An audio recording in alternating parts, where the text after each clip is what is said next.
জীবনটা কি বিচিত্রময়। জীবনের কয়েকটা সন্ধিক্ষণেই আমাদের সমাজে, পুরুষতান্ত্রিক সমাজে নারীদেরকে বারবার বলিদান দিতে হয়। একটা মেয়ে জন্মের পরে তার মা বাপের কাছে যেভাবে রাজকন্যা রূপে প্রতিপালিত হয়, জীবনের শৈশব কৈশোর সে অতিক্রম করে এবং ধীরে ধীরে বেড়ে উঠতে থাকে সমাজ থেকে বা পরিবার থেকে শিক্ষা দীক্ষার ভিত্তিতে, এবং মায়ের বা বাবার বাড়িতে সে থাকাকালীন যখন রাজকন্যা রূপে প্রতিপালিত হয়, তার মধ্যে কোনো ভুলের দিকগুলো তার মা বা বাবার চোখে পড়ে না, সমস্তটাই তার গুণের দিক।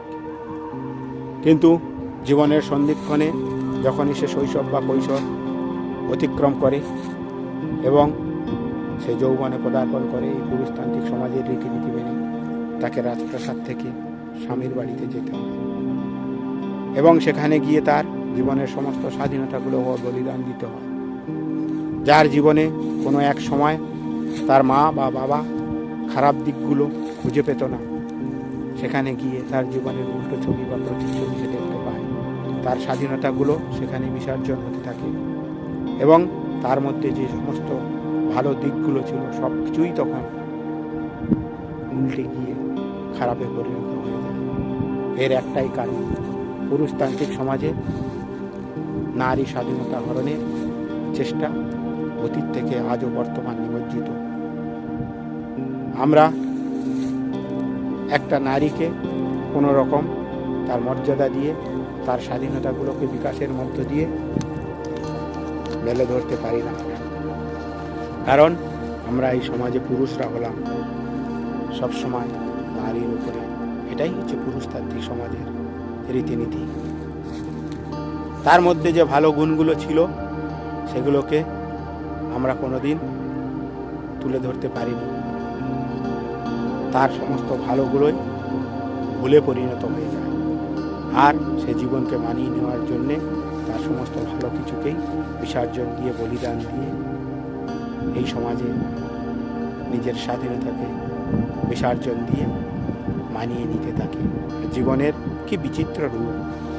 এক সময় মা বাপের বা মা বাপের বাড়িতে যে রাজকন্যা হিসেবে ছিল, সে গিয়ে বন্দি জীবনযাপনের মধ্য দিয়ে নিজেকে বলিদান দিতে থাকে, পর্যায়ক্রমে নিজেকে মেলে ধরতে থাকে কিভাবে জীবনের বলিদান দিতে হয়, কিভাবে নিজের জীবনের স্বাধীনতাকে বিসর্জন দিতে হয়, এটাই শিখত।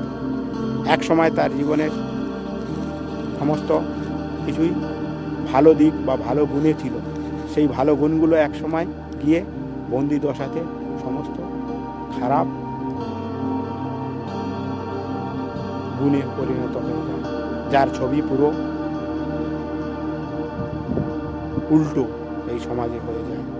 সেখানে আর তার কোনো ভালো বলে কিছু থাকে না, সবটাই খারাপ গুণে পরিণত হয়ে যায়। ভালো গুণ, কি বিচিত্র এই সমাজ, কি বিচিত্র এই জীবন।